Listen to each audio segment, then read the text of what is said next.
UP में voter list की विशेष जांच यानी एसआईआर का काम लगभग पूरा हो गया है।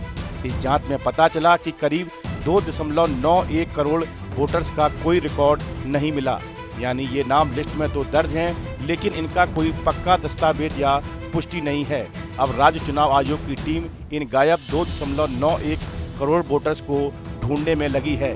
यूपी के मुख्य निर्वाचन अधिकारी नवदीप रिनवा ने कहा कि चुनाव समय सीमा बढ़ा दी गई है। अब ये 26 दिसंबर तक चलेगा ताकि वे इन वोटर्स का पूरा डेटा प्राप्त कर सकें। देश में गणना चरण जो 11 दिसंबर जिसकी अंतिम तिथि थी, अब भारत निर्वाचन आयोग ने 15 दिन का और समय दे दिया है। अब गणना चरण 26 दिसंबर तक चलेगा और वैसे तो उत्तर प्रदेश में हमारा काम पूरा हो गया है लगभग, लेकिन चूंकि ऐसे वोटर्स जिनको चिन्हीकरण जिनका हुआ है कि इनका नाम ड्राफ्ट वोटर लिस्ट में नहीं आ रहा, लगभग 2,95,00,000 के आसपास ऐसे वोटर चिन्हित हुए हैं। टोटल वोटर लिस्ट का 19% है, 19%, और ये एक बड़ी संख्या है। तो हमने अनुरोध किया था भारत निर्वाचन आयोग से कि एक बार पुनः हम वरिष्ठ अधिकारियों को लगाकर, सुपरवाइजर्स को लगाकर इसकी जांच कर लें कि कोई जेन्युइन वोटर गलती से इस श्रेणी में ना चला गया हो। उन्होंने कहा कि एसआईआर से जुड़े मुद्दों पर जल्द ही एक महत्वपूर्ण बैठक होने वाली है, जिसमें इसको लेकर कोई फैसला लिया जा सकता है। इससे पहले बिहार में एसआईआर के दौरान 65 लाख वोटर्स गायब मिले थे, जिसके बाद राजनीतिक विवाद हुआ था। इसी वजह से यूपी सरकार इस मामले में बहुत सावधानी से कदम बढ़ा रही है ताकि कोई गलती या विवाद ना हो। रिनवा ने बताया कि एसआईआर में अब तक 99.24% फॉर्म डिजिटल किए जा चुके हैं। जांच में पता चला कि लगभग 2.91 करोड़ भरे गए एसआईआर फॉर्म में गलतियां पाई गई। 1.27 करोड़ लोग स्थायी रूप से दूसरी जगह जा चुके हैं।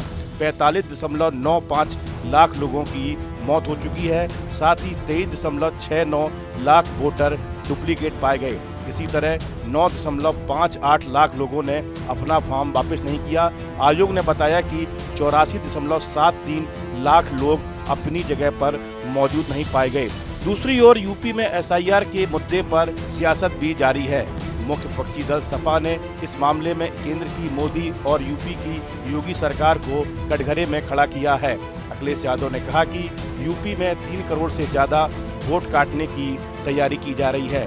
सपा अध्यक्ष ने चुनाव आयोग पर भी कई बड़े आरोप लगाए। एसआईआर और इलेक्शन कमीशन को वोट बढ़ाने के लिए काम करना चाहिए कि वोट बढ़ें। और मैंने जैसा कहा और फिर कहता हूं कि यूपी में 3 करोड़ से ज्यादा वोट कटने जा रहे हैं। अगर आप सोचें 3 करोड़ वोट अगर कट जाएंगे और बीजेपी इलेक्शन कमीशन मिलकर के ये साजिश कर रहे हैं कि जहां जहां बीजेपी हारी है वहां पर वोट ज्यादा काट दें, तो ये तो साजिश है। लोकतंत्र में, डेमोक्रेसी में साजिश है। और ये एसआईआर नहीं है, एसआईआर के बहाने एनआरसी है। जो एनआरसी ये सीधी लागू नहीं कर सकते थे, वो एनआरसी लेकर के आए हैं। ये लोगों के कागज ढूंढवा रहे हैं। अगर कभी एनआरसी लागू तो कागज क्या देने पड़ेंगे? यही तो कागज देने पड़ेंगे। और फिर आप लोग तो एक उस शहर के जो टेक्नोलॉजी को समझते हैं, आधार को आधार ही नहीं मान रहे हैं। ये सबसे बड़ा दुर्भाग्य है कि आधार में हमारे रेटिना की इमेजेस हैं, हमारे फिंगरप्रिंट्स हैं, हमारा पूरा डिटेल उसके अंदर है। हम आधार को आधार ही नहीं मान रहे हैं और एसआईआर करा रहे हैं, जिससे लोग परेशान हैं। इन्होंने नोटबंदी में परेशान किया, जीएसटी से उद्योगपतियों को परेशान किया, कोविड में परेशान किया और अब एसआईआर से परेशान कर रहे हैं।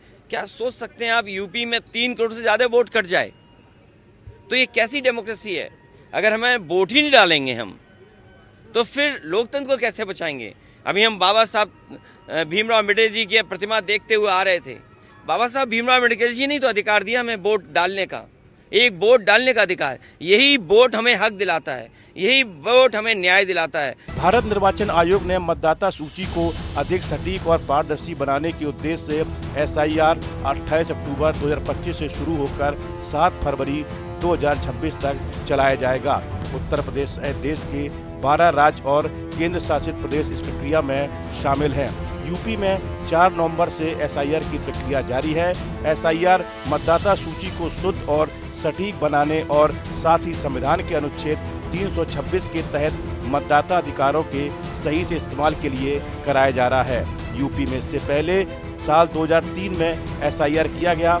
चुनाव आयोग का कहना है कि साल 2003 की वोटर लिस्ट का वर्तमान वोटर लिस्ट से मिलान किया गया। इनमें से 48% वोटर के नाम दोनों सूची में शामिल हैं। राहत की बात यह है कि इस प्रक्रिया में 70% मतदाताओं को कोई दस्तावेज जमा नहीं करने पड़ेंगे।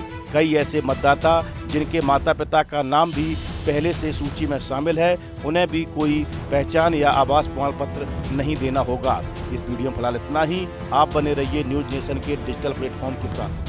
आपके मोबाइल पर तुरंत आएगी ब्रेकिंग न्यूज। स्क्रीन पर सबसे पहले दिखेगी बड़ी खबर। देश दुनिया की हर खबर एक जगह। अब आपके मोबाइल पर तुरंत फटाफट इंस्टॉल कीजिए न्यूज नेशन ऐप और रखिए खुद को अपडेट।